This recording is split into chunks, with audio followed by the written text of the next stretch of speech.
Everyone calls him the strongest, as if it's some kind of prize. For Satoru Gojo, that title has always been a heavy one. He's the man who can do literally anything, but that same power creates a gap between him and the rest of the world that he can't seem to completely close. It sounds like a great title to have, a crown.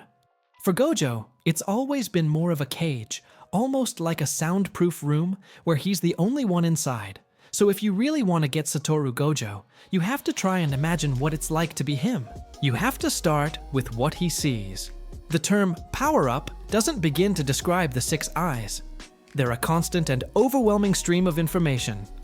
He perceives the world as a detailed flow of cursed energy, so intense he has to cover his eyes just to prevent his senses from burning out.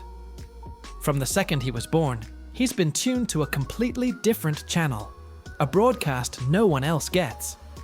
How could anyone ever really see him when he's the only one seeing the world as it truly is? His personality is a direct result of those kind of unique powers. That goofy, carefree, and sometimes arrogant attitude is absolutely a part of who Satoru Gojo is. It's hard to take everything seriously when you know for a fact that no attack can physically touch you. But the very power that makes him untouchable also creates a huge gulf between him and the rest of the world, a kind of permanent isolation. So, he makes a conscious choice to close that distance. Acting silly, buying souvenirs, and teasing his students are his ways of grounding himself. It's how he actively participates in their world and pulls them into his, ensuring he's more than just an untouchable sorcerer observing from afar. He has to work at being approachable, since his reality has carved a canyon between him and everyone else.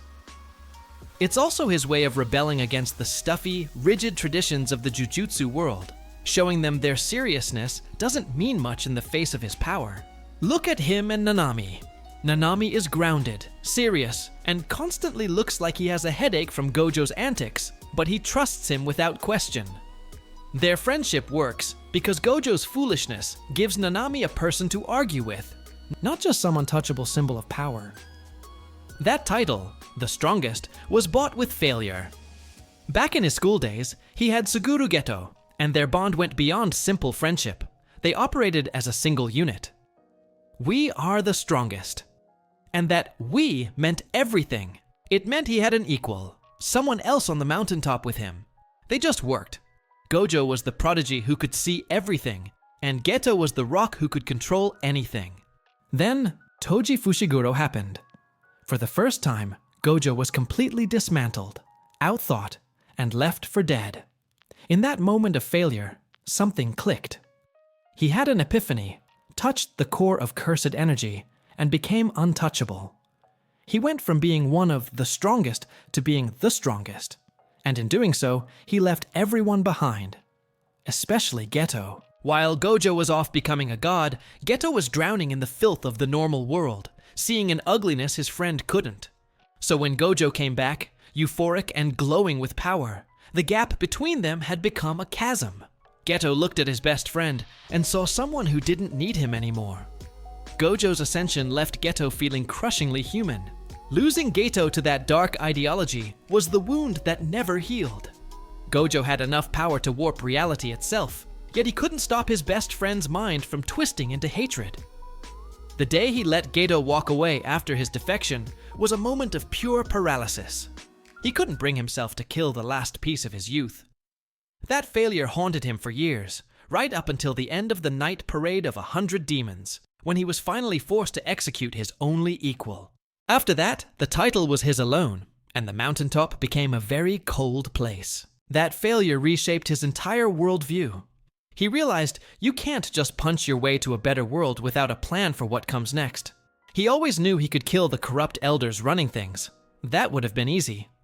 For a long time, though, he held back, convinced it was pointless if you couldn't stop new weeds from growing in their place. So he switched tactics to play the long game, starting a revolution from the ground up with teaching as its key. The plan was to raise a new generation of allies who were strong, sure, but who also had their heads on straight. That way, the rotten system couldn't just put itself back together. He was betting everything on the kids, trusting Yuji's gut instinct to protect people, Megumi's quiet principles, and Nobara's unbreakable will. It was a long-term investment in a future he was trying to build. A project he was eventually forced to accelerate himself when he dealt with the higher-ups after being unsealed. And that mission became his whole world. But here's the irony. His entire goal was to build a community so no one would have to be as lonely and powerful as him. Yet, he had to do it all alone. Every major fight, every heavy lift was on his shoulders. So when the prison realm finally snapped shut around him, it wasn't really a surprise. It just gave a physical form to the box he'd been in his whole life. Turns out, having eyes that could see everything just meant he was fated to see it all alone. So if you liked the video, consider giving it a like and subscribing to the channel. And that was it for today.